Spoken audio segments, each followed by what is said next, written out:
Okay, let's dive right into this. Welcome to today's Explainer. We are going to unpack what is arguably one of the most incredible, mind-blowing stories in all of human history. We're looking at a journey that is just packed with absolutely soaring highs, devastating, heartbreaking lows, and the kind of raw, unfiltered human ingenuity that honestly almost defies belief. We are talking about the origins of the Apollo program. But look, before we get anywhere near the moon, we have to start at the very beginning. And frankly, it's a beginning that borders on the completely impossible. I mean, seriously, think about this for a second. How do you plan to land on the moon when your entire nation's experience in human spaceflight is a grand total of 15 minutes? Yeah, 15 minutes. It sounds absurd, right? It sounds like a bad pitch for a sci-fi comedy. But that was the exact reality the United States was facing. They were committing to the absolute most complex scientific and engineering feat in history, with virtually zero practice. None. To understand why they took such a wildly insane gamble, we really have to look at the massive pressure cooker they were operating in at the time. Picture this. It's 1961. We are at the absolute peak of the Cold War. In April, the Soviets pull way ahead. Yuri Gagarin becomes the first human being in space. It's a massive global flex. Then, just weeks later in May, the US manages to launch Alan Shepard. And sure, he's hailed as a hero, but let's be real, it was a super short 15-minute suborbital flight. President John F. Kennedy knew that just matching the Soviets wasn't going to cut it anymore. If the US wanted to overtake them, they needed a mission so bold, so unbelievably daring that it would completely reset the playing field overnight. Which leads us directly to this legendary challenge.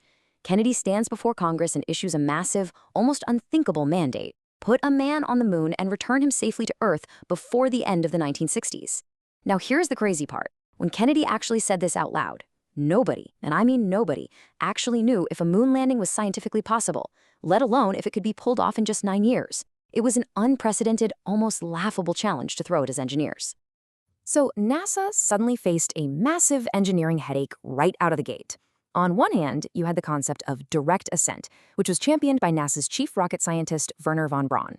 His idea was simple enough in theory: just build one single, massive spaceship, fly it to the moon, land the whole thing, and come back. The problem? Well, that rocket would need to be so hilariously gigantic, it was basically impossible to build, let alone actually launch off the Earth. But then, you had NASA engineer John Houbolt, who pitched a wild alternative called Lunar Orbit Rendezvous. His idea: you send two smaller spacecraft up together. One stays in orbit around the moon, the other goes down to the lunar surface. And then, here's the kicker, they have to launch back up and link together while flying blind through the dark void of space at thousands of miles an hour.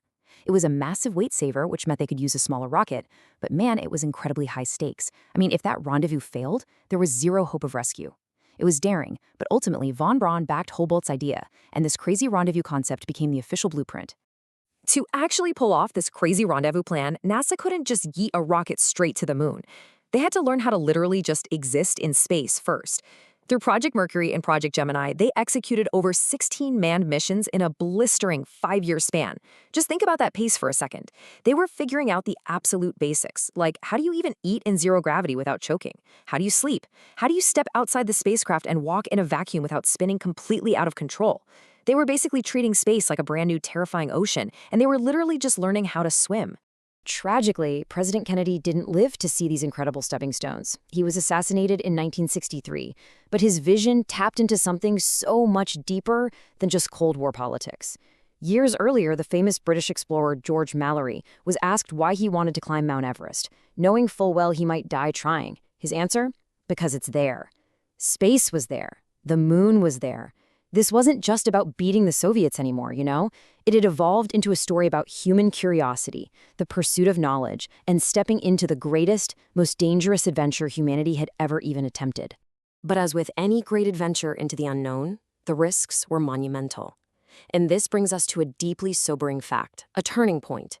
Because the deadliest moment of the early Apollo program didn't happen 200,000 miles away in the freezing vacuum of space. It happened right here, on Earth. On the ground. It was a completely unexpected tragedy that brought the entire moon program to a dead, horrifying stop. Let's talk about the men of Apollo 1. These were exceptional, brilliant individuals. You had Gus Grissom, a seasoned veteran from the original Mercury 7 crew. You had Ed White, an absolute pioneer who was the very first American to ever perform a spacewalk, and Roger Chaffee, an incredibly talented rookie astronaut and a former spy plane pilot. On that day, they were sealed inside their command module for what was supposed to be just a routine, totally grounded countdown rehearsal. No one expected any danger. So what went wrong? Well, the spacecraft development had been incredibly rushed. It was packed with 20 miles of intricate overlapping wiring, and during this grounded test, a fatal spark ignited in the lower equipment bay. But the real, fatal flaw?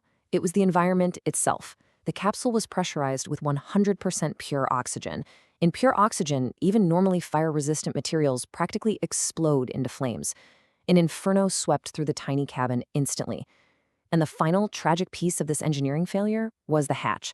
It opened inward, and it was held shut by multiple bolts that literally required a wrench to open. Because the fire rapidly spiked the pressure inside the capsule, the door was physically sealed shut by the physics of the pressure alone. Help was standing literally right outside, but the crew was completely trapped. Gus Grissom, Ed White, and Roger Chaffee tragically lost their lives that day. And the aftermath, it was devastating. NASA's public image was absolutely in ruins. The dream of fulfilling Kennedy's promise was suddenly hanging by the thinnest of threads. The margin for error was completely gone. If the Apollo program was going to survive this, they couldn't just have a successful next mission. No, it had to be absolutely flawless. And that brings us to Apollo 7. To their credit, NASA truly learned from their darkest hour.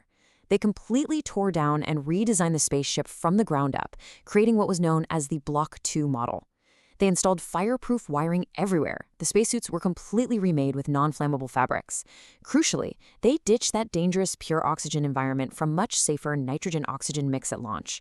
And that deadly inward opening hatch, they completely replaced it with a single-piece mechanism that could be popped open outward in just 7 seconds. Flown by veteran Wally Schirra and his crew, Apollo 7 put this new, safer ship through its paces in Earth's orbit. And honestly, they executed it beautifully. The dream was alive again. But NASA didn't exactly have time to pop champagne and celebrate, because Cold War paranoia was about to rear its ugly head once again. In April 1968, a highly classified CIA report hits the desks at NASA. Intelligence suggests the Soviet Union is prepping to send cosmonauts looping around the moon, basically any day now. Suddenly, NASA's entire timeline shifts. Panic mode engaged. Apollo 8, which was honestly just supposed to be another routine Earth orbit test, is hastily rewritten into a phenomenally dangerous mission. Go to the moon, orbit it, and beat the Soviets to deep space. The crew chosen for this incredibly audacious flight? Mission Commander Frank Borman, Command Module Pilot Jim Lovell, and Lunar Surface Surveyor Bill Anders. Now, to put this in perspective, before this mission, the furthest any human being had ever traveled from Earth was about 850 miles. That's it. This crew was preparing to travel 240,000 miles away, straight into the complete unknown. And remember John Hobolt's high-stakes rendezvous plan from earlier?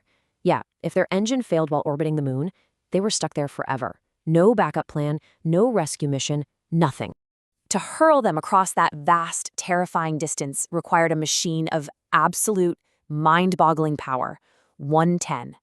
That is the height in meters of the Saturn V rocket. It absolutely dwarfed anything the US had ever built before. Its 5 massive F1 engines burned through 500,000 gallons of fuel in just 2.5 minutes. Think about that, 2.5 minutes, generating 7.5 million pounds of thrust. It was essentially a controlled explosion at an unprecedented scale, designed specifically to throw 3 men all the way out to lunar orbit. But look, they weren't flying alone. Back on Earth, their vital anchor was Mission Control down in Houston, Texas. Teams of brilliant controllers worked around the clock, obsessively monitoring every single system on that spacecraft. But even they had their limits, right?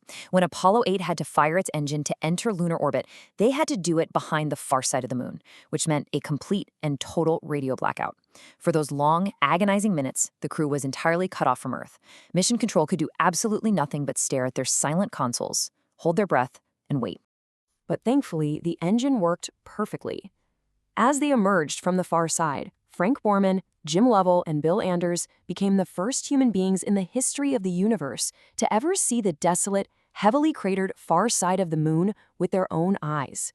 Yet the most breathtaking thing they saw out that window wasn't actually the moon at all.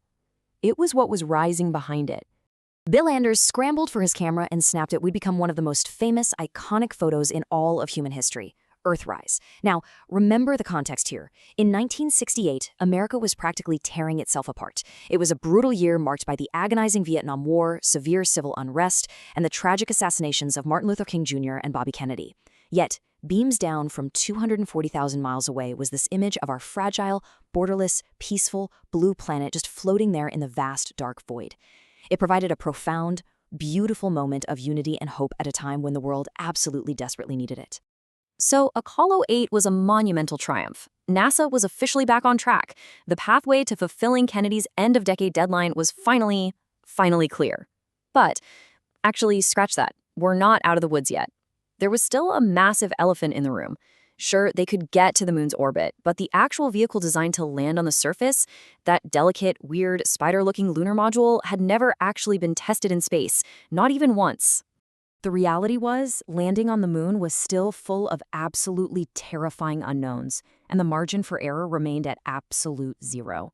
As the world watched with bated breath, excited for the final push, they were entirely unprepared for the massive crisis that would soon grip the Apollo program. Houston, we have a problem. So what actually happens when humanity's grandest adventure becomes a desperate life-or-death fight for survival in the deep vacuum of space? Well, that is exactly what we'll be covering in our next explainer. You absolutely will not want to miss it, so make sure you join me as we continue this incredible story. See you then.